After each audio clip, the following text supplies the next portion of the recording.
క్షణార్థులందరికీ నేను మీ ఇచ్చేంత్రం ముచ్చట్ల తక్కన వచ్చిన అందరు మంచిగుండ్రా.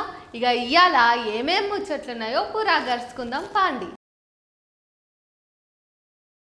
ఈ రోజులల్లా బగ్గ చదువుకుని ఎత్తుకెదుగుతున్నామని మురుస్తున్నాం కానీ ఎంత ఎదుగుతే ఏమున్నది చెప్పురి.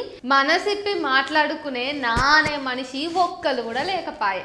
పైసామే పరమాత్మ చందం ఉన్నది ఇప్పుడు అంతా. మీ ఇంటికి వస్తే ఏమిస్తావు, మా ఇంటికి వస్తే ఏం తెస్తావు అన్నట్టు అయిపోయినాయి ఇక సుట్టరికాలన్నీ.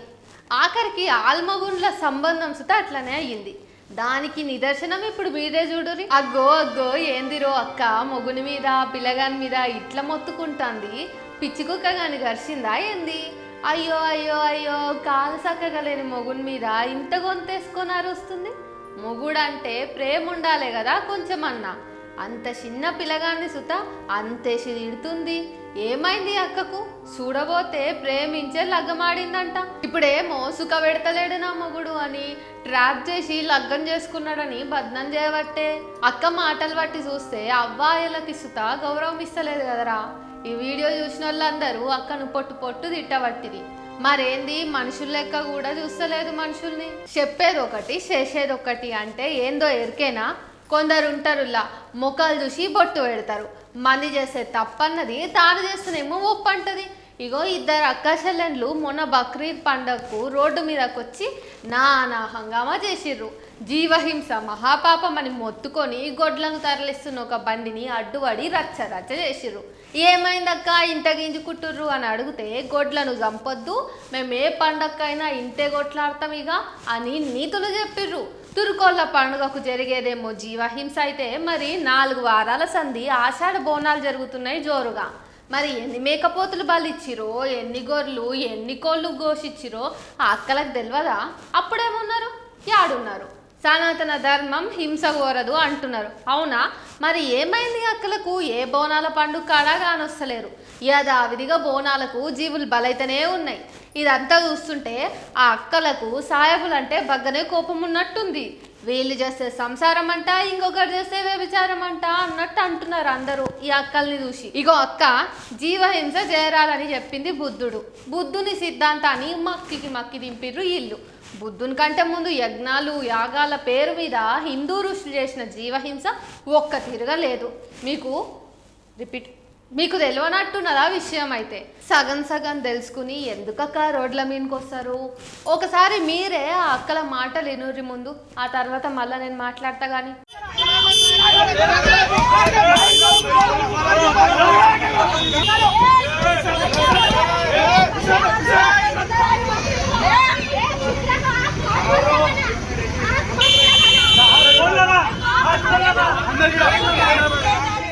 అందరికీ నమస్కారం.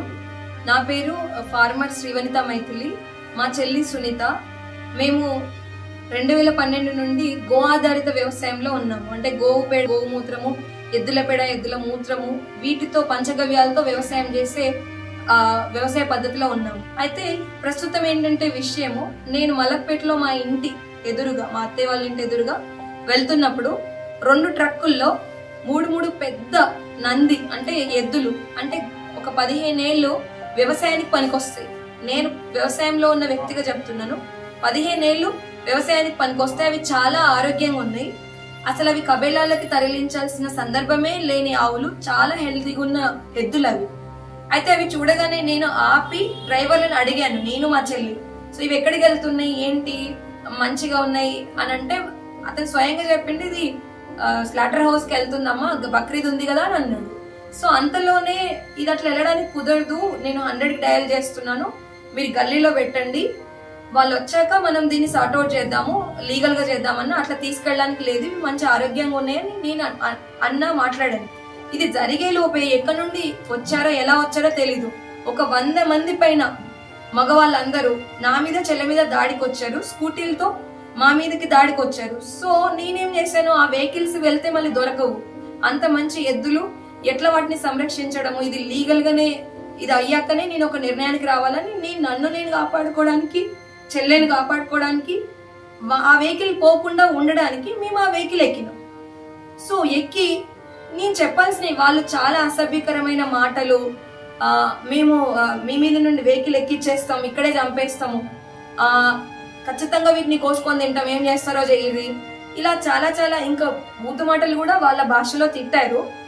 సో ఇక్కడ ఏంటంటే నేను ఏ పార్టీ మతము ధర్మం గురించి కాదు ఇక్కడ చెప్పేది, జీవో రక్ష పరమో ధర్మ.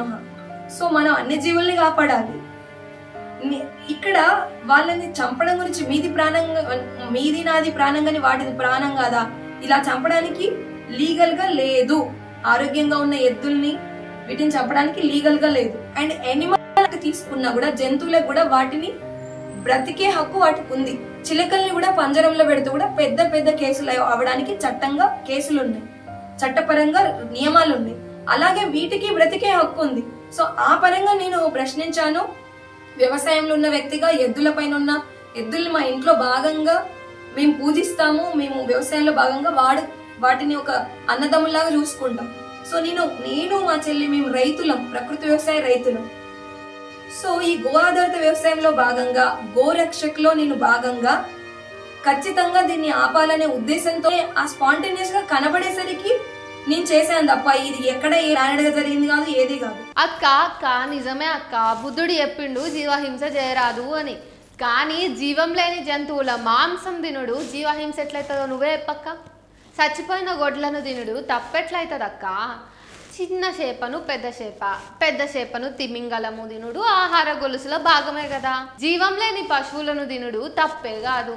కానీ నువ్వు ఒక్క మతం పండుగ నాడు బయటికి వచ్చి పుక్కిటి పురాణాలన్నీ చదివి ఆ మతం మీద అక్కసు కక్కుడు మంచిదైతే కాదక్క.